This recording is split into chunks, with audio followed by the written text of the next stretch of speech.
What if I told you that your condo investment strategy is dead and that by 2035, buildings won't just house people, they'll generate electricity and pay you for it? Right now, $7.1 trillion is changing hands globally as the entire real estate industry gets flipped on its head. And if you're not paying attention, you're about to get left behind. I'm talking about seniors living in modular homes with AI fall detection, parking lots disappearing from high-rises, and grocery stores becoming power plants. This isn't science fiction, it's happening right now in Canada, and it's about to reshape real estate forever. Stay with me for the next 10 minutes because what I'm about to show you will change how you think about property, investment, and the future of where we live. Let's start with the brutal truth. Canada's real estate business model is broken. The condo market? Collapsed. The old playbook of selling pre-sales to investors? Dead. One developer I spoke with put it bluntly, there will be innovation in this time because we have no choice. But here's what's wild. This isn't just a real estate problem. According to PwC's Value in Motion research, we're watching one of the largest transfers of wealth in human history. Trillions of dollars are about to flow to companies that can adapt to three massive forces. Number one, climate change. Number two, demographic shifts, specifically aging populations. And number three, artificial intelligence. These aren't buzzwords, these are the tsunamis reshaping every industry, and real estate is ground zero. In fact, more than half of real estate CEOs say they've already started competing in completely new sectors in the last 5 years. They know the game has changed. So what does the new game look like? That's what we're diving into. Imagine this. You own an apartment building, but instead of just collecting rent, your building is also selling electricity back to the grid and generating a whole new revenue stream. This is already happening. Real estate companies are installing solar panels on industrial buildings and retail stores, like grocery stores, partnering with solar companies who cover the upfront costs. The store becomes an energy-producing asset, feeding power into the grid. The retailer saves on energy costs, uses those savings to pay back the solar company, and everyone wins. But it goes even deeper. Scientists are working on embedding battery storage into building materials, literally into the cement. So your building stores renewable energy and releases it when needed, managing cost and creating revenue simultaneously. One developer told researchers that investing in alternative energy like geothermal isn't about saving the planet, it's about creating long-term revenue streams. Sustainability and profit are becoming the same thing. This is the intersection of real estate, energy, and infrastructure, and it represents a massive pool of value waiting to be captured. Now let's talk about the aging population, what industry insiders are calling the silver tsunami.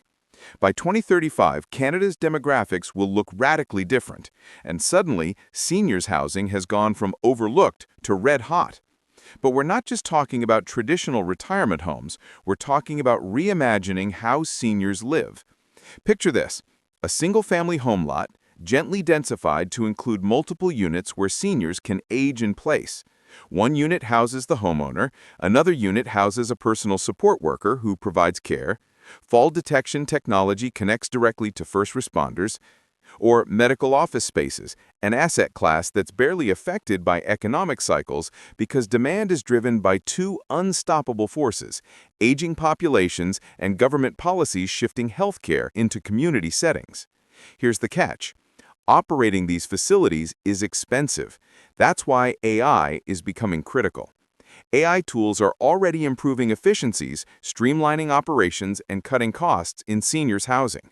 This isn't your grandfather's nursing home. This is tech-enabled, community-integrated, revenue-optimized care, and it's a goldmine for developers who can pull it off. Speaking of AI, let's talk about what's actually happening on the ground right now. A Vancouver property manager implemented an AI virtual leasing agent across thousands of units. The result? A significant increase in tour-to-lease conversions. In Toronto, companies are using AI lease extraction tools that process agreements in a fraction of the time it used to take manually. AI-powered dynamic pricing adjusts rents in real time based on market conditions. Predictive maintenance platforms cut costs and improve tenant satisfaction. AI tenant screening lowers turnover and improves rent collection. But here's the problem. Most real estate companies are drowning in bad data. Legacy systems eat up IT budgets. Fragmented property management systems make AI analytics nearly impossible. The companies winning right now? They've invested in clean, integrated data. Quebec is actually leading the way here because of Law 25, strict data governance regulations that forced companies to build robust data infrastructure. And the next wave? Agent AI.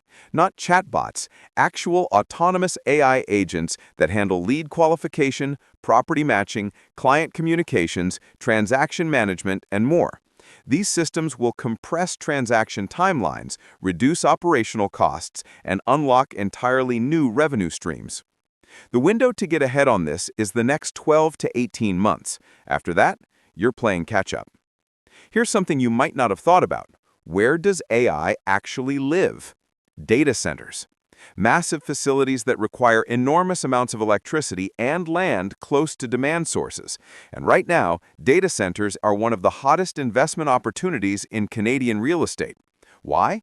Because AI models need compute capacity. Lots of it. But building new data centers requires huge capital and available power, both of which are constrained. So smart players are upgrading existing facilities to serve AI needs or acquiring data centers and partnering with operators to run them. This is another example of how the lines between sectors are blurring.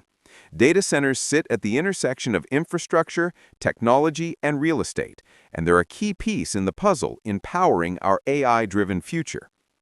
Finally, let's talk about the biggest challenge: housing affordability and supply. Canada needs more homes, fast, and traditional construction methods aren't cutting it with labor shortages and rising costs.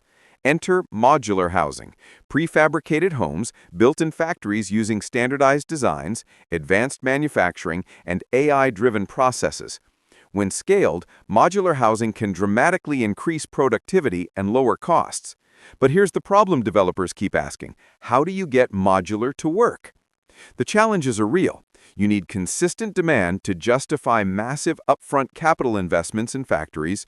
You need supportive building codes. You need education, because modular means less choice but not less quality. And most importantly, you need new financing models. Traditional project financing releases funds as on-site milestones are met. But modular requires huge upfront investment in materials and manufacturing. That mismatch is killing projects before they start. The solution? Government procurement programs that de-risk demand, innovative private financing structures, and bulk order commitments that help manufacturers scale. It's not a silver bullet, but it's a critical part of the solution, and it requires partnerships across engineering, construction, manufacturing, technology, finance, and real estate. So here's where we are. The old real estate playbook is dead. The new playbook is being written right now at the intersection of energy, technology, healthcare, infrastructure, and construction. Buildings are becoming power plants. Seniors housing is being reimagined with AI and tech integration. Data centers are powering the AI-driven revolution, and modular housing is tackling affordability at scale. And across all of this, AI is the thread tying it together, optimizing operations, unlocking new revenue streams, and fundamentally changing how real estate is transacted, managed, and experienced. By 2035, these domains of growth could represent $3.65 trillion in Canadian economic activity alone. The question isn't whether this transformation is happening, it's whether you're going to be part of it.